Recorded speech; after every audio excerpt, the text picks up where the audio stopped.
like everything I see about like the dev space, it seems to move relatively quickly. So there's always going to be some like new exciting tech that everybody is talking about.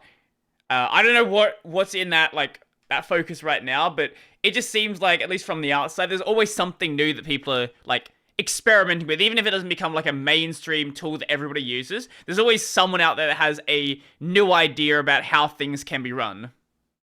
Yeah, and I think that's like one of the really amazing things about tech. It's just like how much happens here. Mhm. But I think as a developer, especially if just getting started out in the space, it's so easy to get sucked in the vortex of just like I need to learn the next new thing, Yeah, especially you're in yeah, the yeah. JavaScript ecosystem. Well, yeah, Where no, it's like that was the space I got most into, and then I mm, I realized very quickly that there are a lot of websites out there that are still just built with jQuery. I mean, there are a bunch of websites that are just built with PHP, Yeah, yeah. WordPress, right?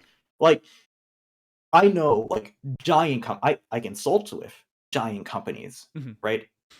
Pulling in like millions in revenue that mhm. are just their websites are just like some WordPress site running on like a random server Yeah. in like a closet. Yeah.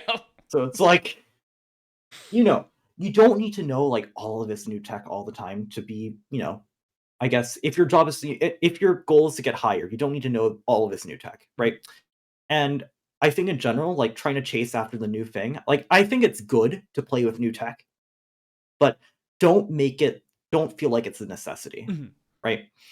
Um, like if you have something that works and that's something that's relatively in demand, mhm, don't feel like you need to like learn or switch to the next new thing, mhm. Now, if right? you're a COBOL Because developer, maybe you should learn something oh new. no. Because, no, Okay, well, yeah, if you're well, actually, the thing with COBOL is the group that know COBOL still and know Fortran is so small that, assuming you don't take a job to basically delete your job, you'll always have a position. I know, I know some people that know COBOL who've had positions where it's like, hey, can you convert our COBOL program into like C sharp? Never accept those jobs because you are deleting the limited amount of COBOL work that still exists. I mean, job security, hell yeah.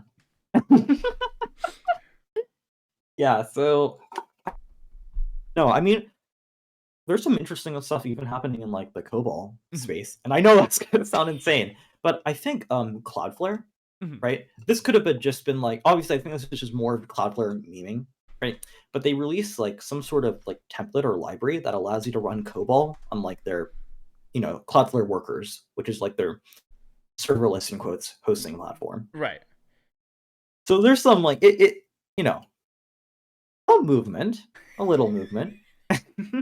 But no, COBOL I mean, report yeah. to conference on data systems languages, including initial specifications for a common business-oriented language. COBOL for programming electronic God. digital computers. Department of Defense, April 1960. Yeah. Oh, COBOL's one of the OGs. Yeah, it is. um, I mean, I don't see like banks or companies that are running COBOL like moving or wanting to move anytime soon, No, if it right? works, it works. Yeah, if it works. I mean, like if you're not in the tech space, Mhm. right? If you're not exclusively a tech company, right? I guess your priorities when it comes to what technologies you use internally are just a lot different, Yeah. which is what, yeah. Well, there was the whole But thing yeah, with Japan a few years back, uh, where a lot of their businesses still rely on floppy disks, still rely on, well, they still heavily use fax machines. Like, if you have a system in place that functions, if you're not aiming to be like a pioneer in the tech space, like you're just going to keep doing the thing that always works. I have friends who work in call centers who still use DOS applications for their like call center work, like for doing like, all of wow. the data entry. I mean, yeah, no, if your company that works, right? Yeah. I'm not gonna bash you on that, right? Mm. I mean, yeah. I mean, if you ever need to modernize your legacy crap, we're always here, right? We always have services for that. But if it works for you, no shame on that, right? So Fearlabs.com. fearlabs.com. Get services at fearlabs.com. Email us. We can make it work.